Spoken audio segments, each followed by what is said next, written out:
Tanya Hart here. Thank you for joining us on Hollywood Live.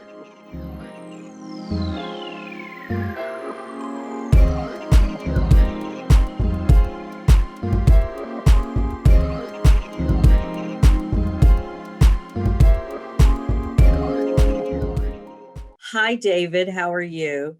I'm well. Nice to see you, Tanya. I know. Good to see you again. It's been a couple of moments, couple of movies in between. I'm sure. My goodness. Wow. I know. But you know what? You've been really busy. So good for you. And now Mm, directing. mm, It's very interesting, David, because people always assume in today's world that consummate actors like you, just that's the next step going on to direct. But that's not as easy, I know, as people think. Tell me a little bit about the experience.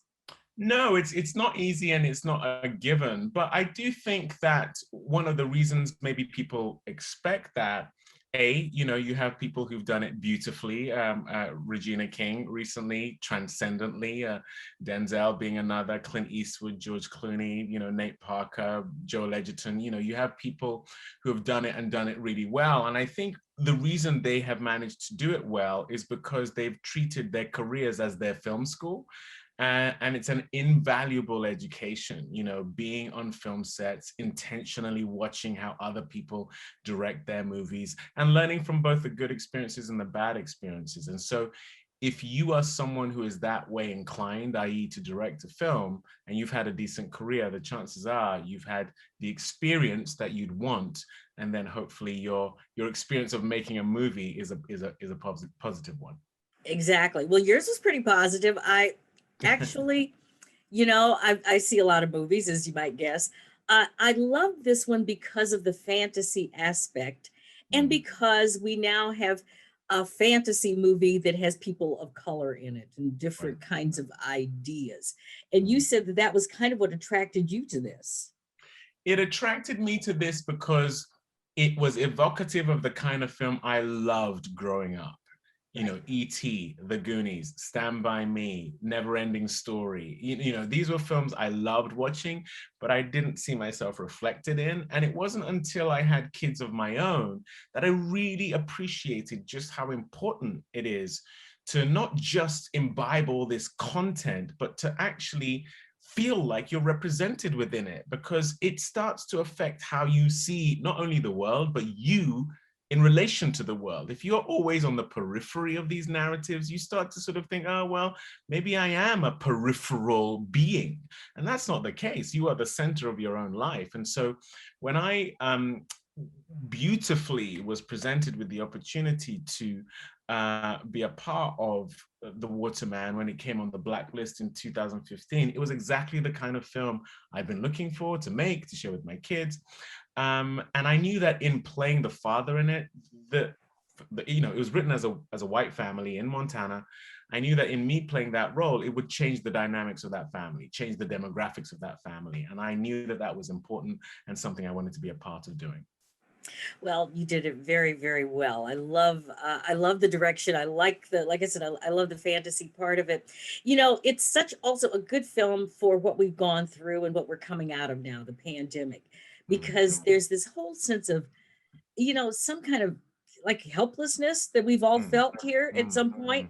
mm, mm. And then there's hope. And it just speaks a lot to what people will do, the lengths people will go to just to hold on to some hope. Can you tell me a little bit about how you Yeah, brought it's a great point, and it's one of those things we couldn't have planned for. We actually shot the film before the pandemic, but as you say, we've all gone through this communal, global incident that has brought us closer to prioritizing family, recognizing that struggle and loss is something that none of us can hide from. I mean, I remember when we were embarking on making the film, some people saying, well, gosh, you're making this film where a kid has to entertain loss.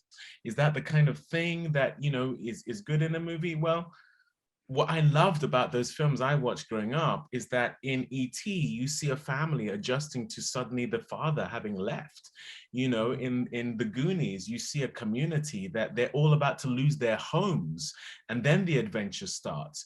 I think sometimes we really undermine the emotional intelligence of kids in movies, and we sort of make it very kiddie and then call it a family film. Well, it's not a family film if only the kids are watching it and the parents are bored, you know. That's what I loved about the script. And as you say, coming out of the pandemic now, I think the film has gained a new resonance because all of us can identify with challenges that can be overcome by love. Exactly. Now I've got to ask you because being, and I know you have dual citizenship, you're Yeah. American citizenship and British citizenship, but you know, we have all been kind of opened up to the British monarchy as a result of the Oprah interview. And we also know Yeah. that Oprah's your fairy godmother. Yes. Yes. Very true. So, Very true. so she's been involved in your pretty much most of your career. Mhm. So two things. What did you think about the interview? And since that you know, you do come from British heritage as well, what is it that we missed here in America that we didn't seem to know about the whole idea of skin color and how important it is or not important it is to the monarchy? Well, the first thing to say is, my goodness, you know, just when you think Oprah's ability to get a great interview and execute flawlessly, you know, we've seen everything, you have this. It's like, whoa.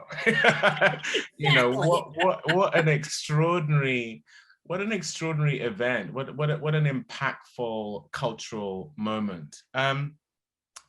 You know, the thing I'll say is that, you know, people often ask me, is it different in the UK as it pertains to race? It's different, but it's the same. You know, racism is racism. You know, treating people differently on the basis of the color of their skin is the definition of racism. In the UK, it's more subtle. It's couched in class, in politeness, and through the excuse that a lot of the bad behavior historically happened on the African continent or in the Americas.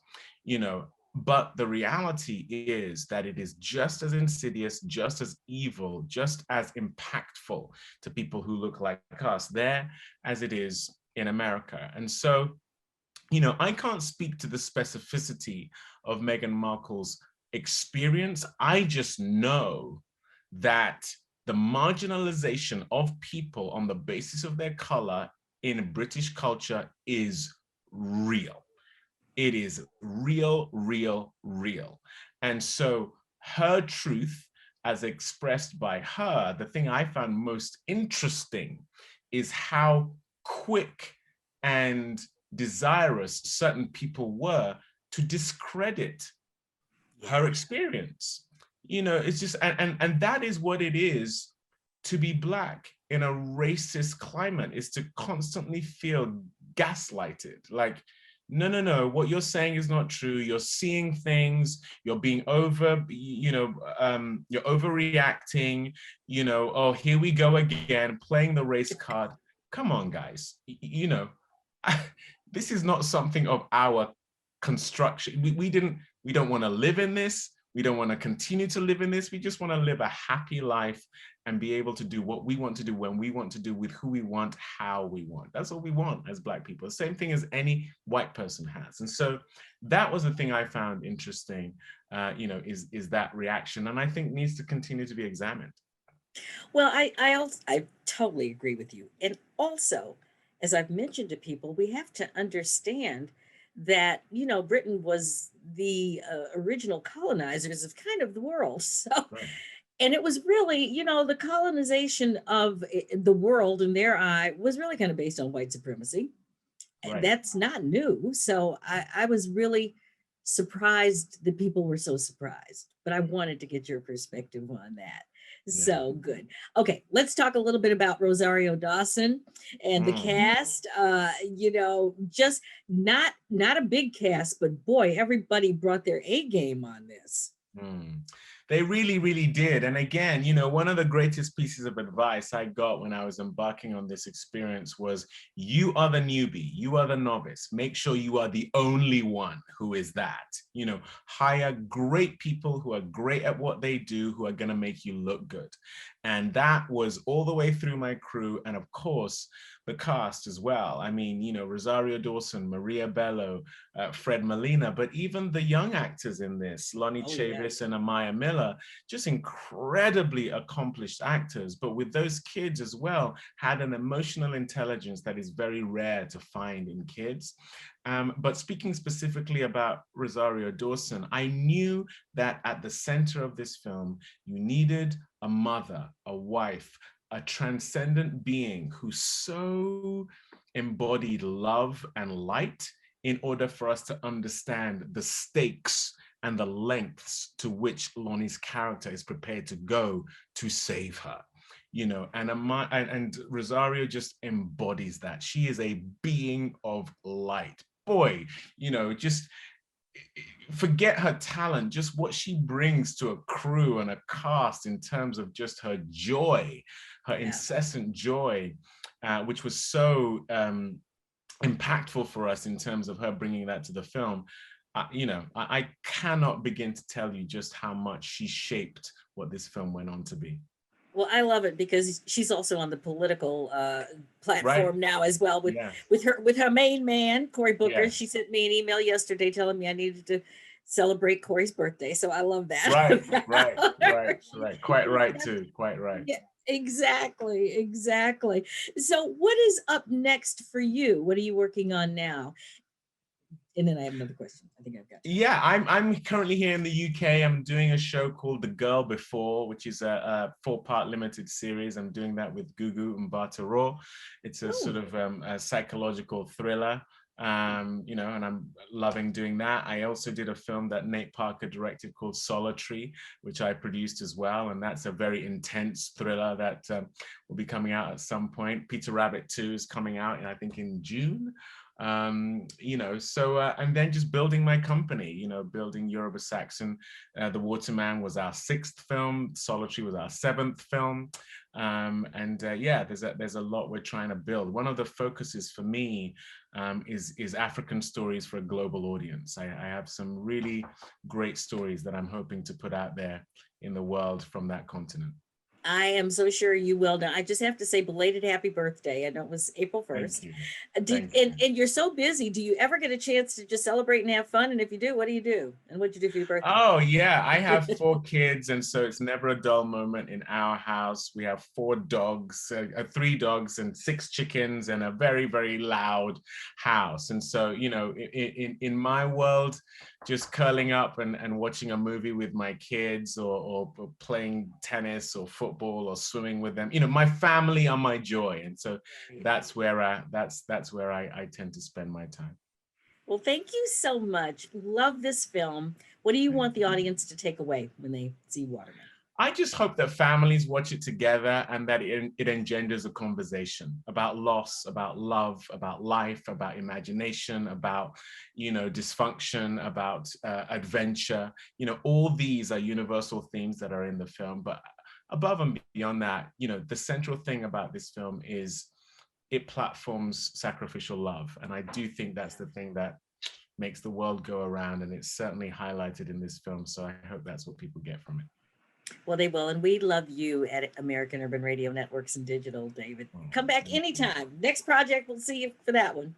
Thank you. I really appreciate that. Thanks for being so kind and good to me all the time. Oh, you're so welcome. And that's it for this show.